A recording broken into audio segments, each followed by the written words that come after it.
Welcome to the Morrison Report. Hosted by Deval Morrison, sales representative for Bosley Real Estate Limited Brokerage. Ms. Morrison has co-authored the best-selling book, Success Today, with Brian Tracy, and has been interviewed on NBC, ABC, and CBS affiliates by Bob Guinea from The Bachelor. Deval, a real estate investor, has spoken to many attendees at her real estate seminars and is currently ranked in the top 5% of agents in her brokerage. Join me in welcoming your host, Deval Morrison.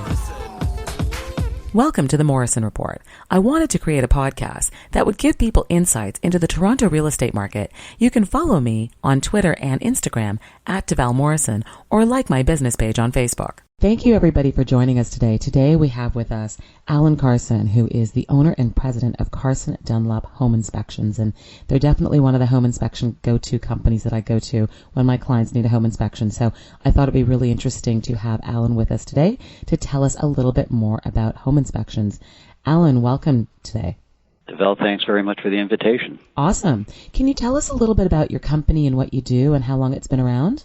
Sure. Carson Dunlop started in 1978, and Bob Dunlop, my partner, and myself were working actually in the building inspection industry, but more on the commercial side, working on the insurance world, and realized there was nobody protecting home buyers, nobody doing this kind of service. Looked around and found that it was done in Great Britain. It was being done in just getting started in the United States down along the eastern seaboard. And so we decided to introduce home inspection to the Toronto market in 1978. It wasn't a question of being competitive. It was a question of explaining to people what the service was all about. And the analogy that we used was if you were going to buy a used car, you would take it into a mechanic and have them check it out.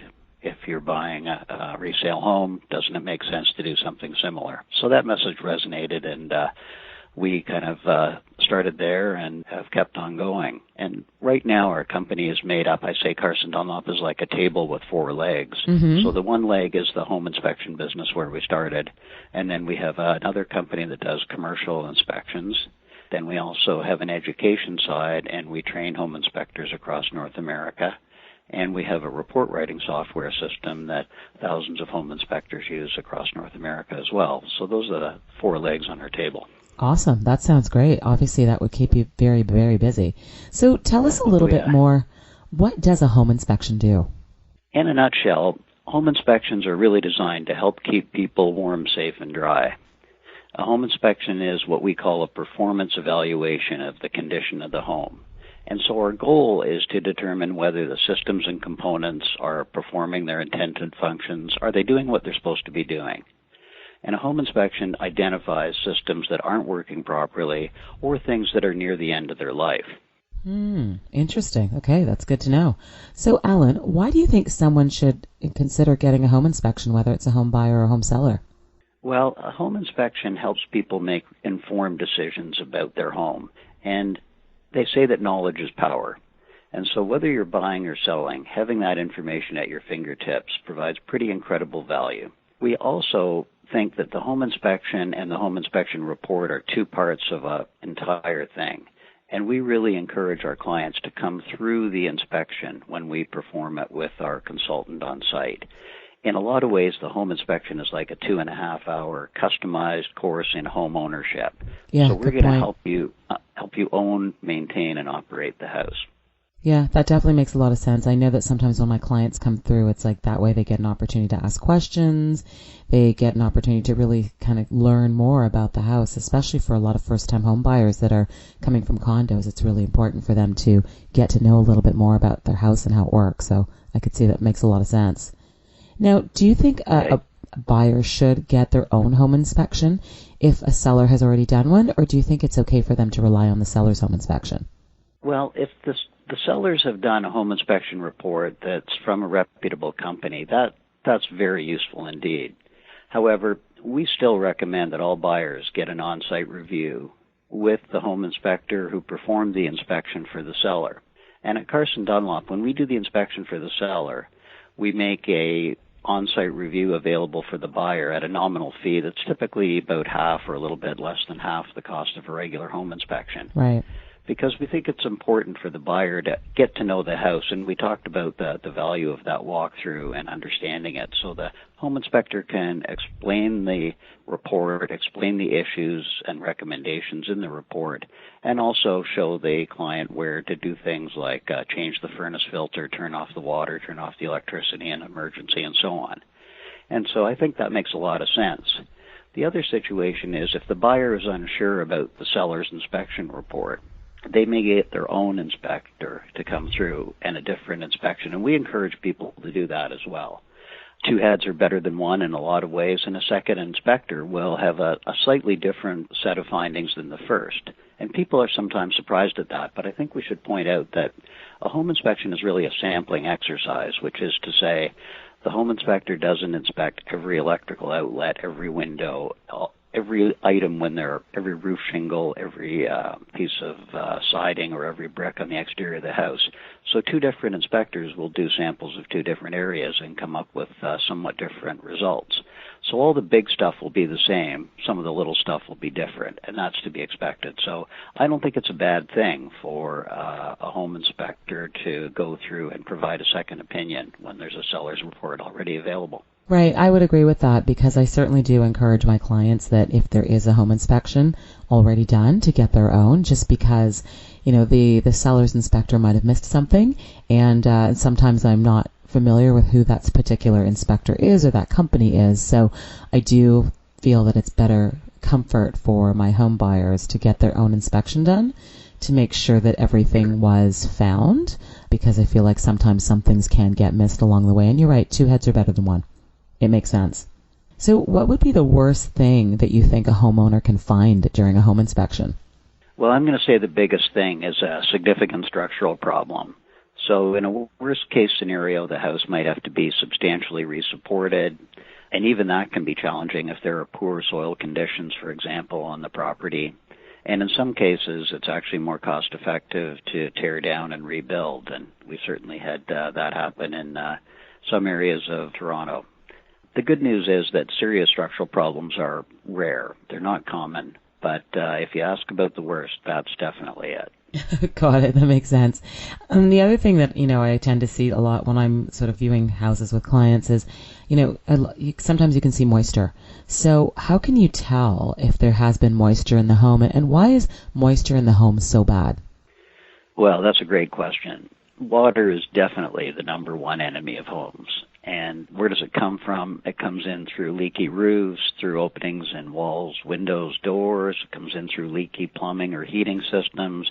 And the one everybody thinks of is through the basement foundation walls. Right. So in terms of how you identify it, well, if there's water on the basement floor, that's pretty simple and pretty conclusive. But the other clues that we look for include things like efflorescence, stains, rust, mold, rot, lifting tiles, and then some of the indirect clues like people keeping storage up off the floor in the basement and so on. Right. And in a home inspection, it's primarily a visual examination. But we also offer an additional service, just because moisture is such a big issue, where we use an infrared camera and thermographic imaging to help identify concealed moisture problems. So we follow a specific protocol, and interestingly, we don't use the thermographic camera for insulation and things like that, because it's just not nearly as important. But we do have a specific way to go through and look for those concealed moisture problems, and we can sometimes pick up some things that you just can't determine from a visual inspection. Right, makes sense. Now, earlier you mentioned something about efflorescence. Could you explain to our listeners what efflorescence is? Sure. That's a $5 word for a 50-cent problem. Efflorescence is really the white salts that you see typically on the inside of a basement wall, very often on concrete or poured concrete.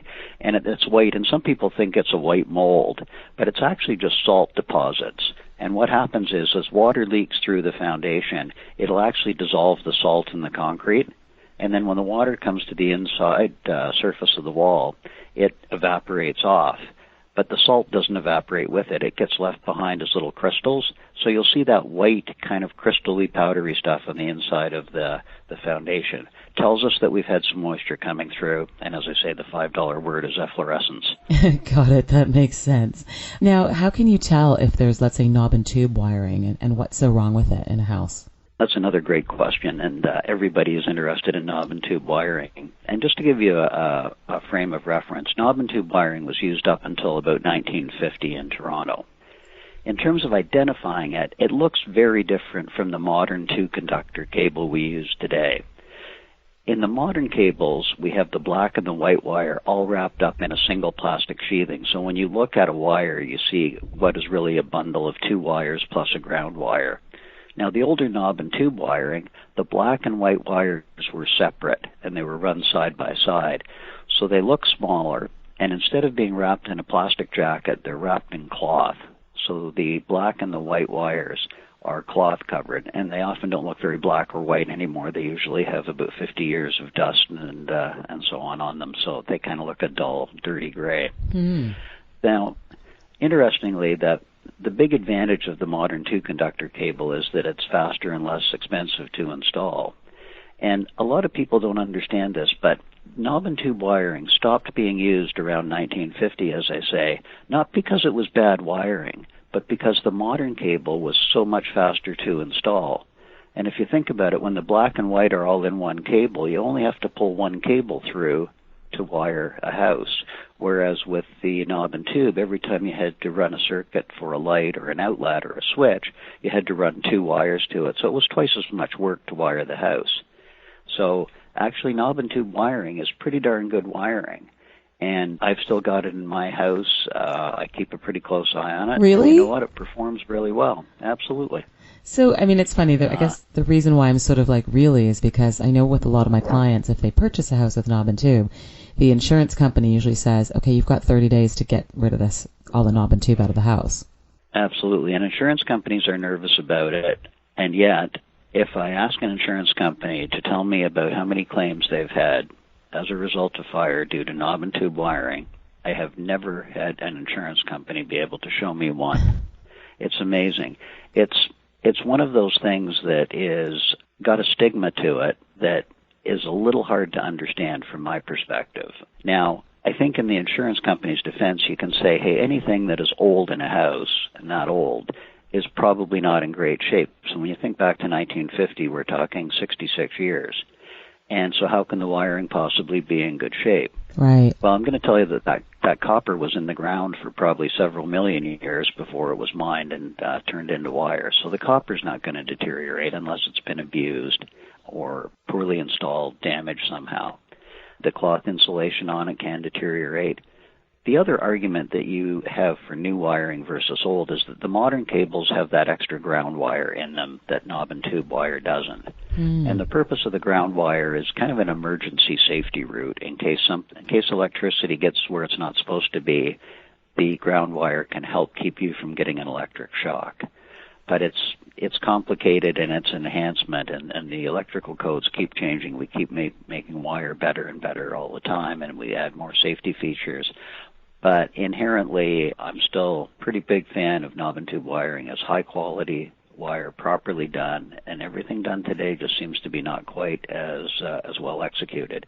So pros and cons to it, the insurance companies notwithstanding. We do work with some insurers, by the way, and feel that they agree with us that knob and tube wiring should be evaluated on a case-by-case basis. And if we've gone through and said the wiring is in good shape, these insurers are comfortable with it.